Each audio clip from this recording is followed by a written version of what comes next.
Playable elites is a huge topic right now, and I want to give my take. I don't think anyone needs to explain why it would be cool to have elites in a Halo game. Instead, today I'm giving my best counter-arguments for the reasons I've seen people say it's okay that they haven't been included in Infinite, as well as give my opinion on the true reason they haven't been included at the end. Timestamps in the description below. Alright, so for context, a lot of people are upset about this. That much is clear. Based on YouTube, Twitter, and some polls I've seen take place, I would roughly estimate the reaction to look something like this. 35% of people are very upset that there are no elites. 55% of people think it kind of sucks, it's a bit of a bummer, but it's not the end of the world and it's not going to ruin the game. And I would wager there's less than or roughly 10% of people that are like actively happy that there's no elites. Now you might want to take this with a grain of salt because I had to just do my best gathering what I could based off of the general vibe of Twitter and YouTube comments and Halo Waypoint forums because I don't really have the audience to have that kind of reach. So, let's get into the actual meat and potatoes of the video, starting off with part 1. Alright, so starting off with the official stance that 343 gave on this issue, it kind of comes in two parts. The first part is this idea that this is a Master Chief story and a Spartan story. Now this is not very contested. I think most people agree this is very weak, but for the sake of argument, here we go. Okay, if this is a Master Chief story, then how does playing an alien in multiplayer lessen that experience? And how come we aren't all playing as Master Chief in multiplayer if it's his story? But it's a Spartan story in multiplayer. Okay, well why is that? Why does multiplayer need a story? Why does it have to be canon? Sure, I guess it's neat to have some lore for the multiplayer, but not at the expense of actual game features. I mean, there's going to be 4 Master Chiefs running around in co-op campaign, but having an elite in multiplayer is going to ruin the immersion? Well, if you want to talk about immersion, then how do you explain modes like Infection or Action Sack? Alright, that's pretty much all I have to say on that. Alright, number 2, competitive fairness. Now this is pretty much the big main reason that I've seen, so this is going to have the most time dedicated to it. Ties into complaints about hitboxes, silhouettes, and head position. Because you couldn't shoot them very well from the back. The different hitboxes aren't good for a competitive game. I sometimes have trouble tracking elites in multiplayer just due to where their head is on their model. You see, elites in their neutral poses do have more hunched over necks, which causes issues for hitting headshots from behind in particular. First of all, just to get one thing straight, this is the Hunchback Halo 3 Elite that everyone complains about. And here's an Infinite Elite, who already looks to have a much more reasonable posture. But more importantly, they solved this issue over a decade ago when Reach delegated elites to social modes, invasion, and custom games. As a small tangent, I find it odd that there seems to be this notion that like, competitive play is this thing that they can't do right unless they cut other features or make sacrifices elsewhere. I feel like competitive play should honestly be a relatively small part of making a Halo game, right? Okay, now stick with me here. It's the building blocks that you make the rest of the game on. It's simple 4v4, you need to make sure the gunplay is satisfying, the weapon balancing and the maps and the spawning all works well and plays well. That should be ground level stuff that you iron out early on. Then you go in and you add your extras like your Warzone and your Dominion and your Infection. So it's weird to be like, oh, if they added elites, they wouldn't have time to make the Spartan on Spartan combat good. That should have been like the first thing they did. Anyway, as a last point about this competitive hitbox silhouette nonsense, any argument that elites aren't fair could be extended to armor customization in general. Giant shoulder pads, visor size and color, armor effects, gender options, all alter your silhouette and visibility. So why not get rid of armor customization in general? Maybe we should all start with the same player model sizes as well? No customizing your Spartan whatsoever, that way it's more fair and competitive. And if 343 can use those resources from armor customization elsewhere to improve the game. And if you honestly think that that's a good idea, that there should be no armor customization in Halo, then you're just beyond help. Okay, part 3, nobody uses elites. Okay, this is a strange reason, but it ties into part 4 as well. Many people believe not enough players use the feature to justify the effort it takes to include it. Okay. The fact that elites usually have very bare bones customization compared to Spartans probably affects this. If in Reach you had just as many armor pieces for elites to unlock as Spartans, then a lot more people would probably use elites.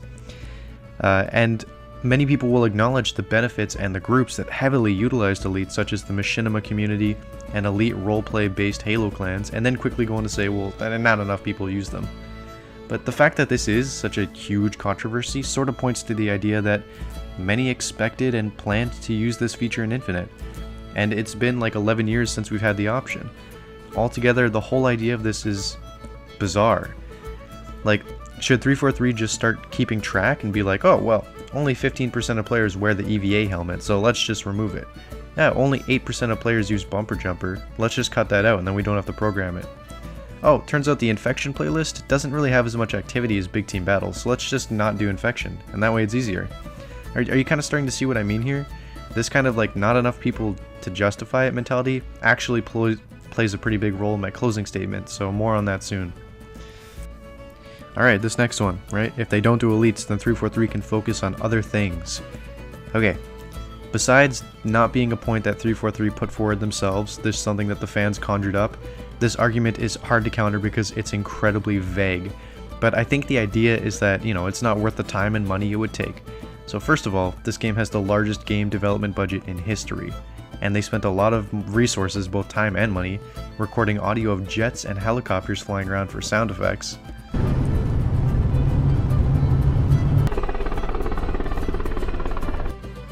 And recording gun audio as opposed to using a few stock sound effects. Some of our favorite Halo guns, like the classic shotgun and the Halo 3 assault rifle, were stock sound effects that were edited in a computer. You don't need to fire a real gun and record it. And as for time, they choose when the game comes out. They even delayed the game. They chose the release window, so it shouldn't really be a time constraint. Or at the very least, they could plan it for a future update and then say it's coming in a future update when we have more time for it. But they didn't say that. They said they don't even have plans to do it. Alright, now let's talk about this. Animations and assets, right? Because they would have to make new models and animations for first-person and third-person interaction vehicles, blah blah blah, right? Yes, they would have to make new models and animations, and I have no idea how hard that is or how long it would take. But Bungie used to make animations of brutes pissing and DJing for small Easter eggs, and you know what?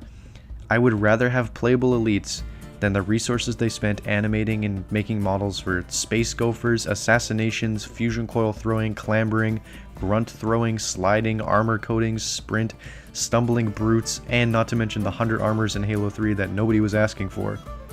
This idea that playable elites were a sacrifice to the 343 gods to make the game perfect boggles me. I mean, Halo 4 and 5 didn't have elites, so were they perfect games? To wrap this section up, I just want to seriously ask, so the majority of people who think, right, it would be cool to have elites, but not including them allows 343 to focus on what exactly? Not vague, making the game better, or what exactly are they focusing on? Alright, we finally come to part 5, right? Why did they do this? My take. 343 is a company, a business. Why would they do anything, right? For money. They're selling a product. And that's okay. It's not like a slight against them. That's what they have to do. So going back to the start of the video with this graph, and keeping in mind that when most people are defending this, they do still say that they would have liked elites to be there. Sure, no playable elites is a real bummer. Now overall, is this a missed opportunity? Yes. Sure, yeah, it's a bummer. Some of you may have realized something. If 35% of people really want a feature, and 55% of people think it'd be pretty cool, then why is it the 10% of people who actually don't want it getting what they want? Well, because it's easier and cheaper not to do something than to do it. And on top of that, this 10% that don't want it are mostly highly competitive players. Streamers and esports are a lot more profitable than casual players. Tournaments, streaming, and esports have been a clear focus of 343 in Halo 5, and it looks like Infinite will be similar. Now, look at this. Here's a tweet from someone saying, having no playable elites is like finding extra fries at the bottom of your bag. They're celebrating that there's no elites. And this tweet is liked by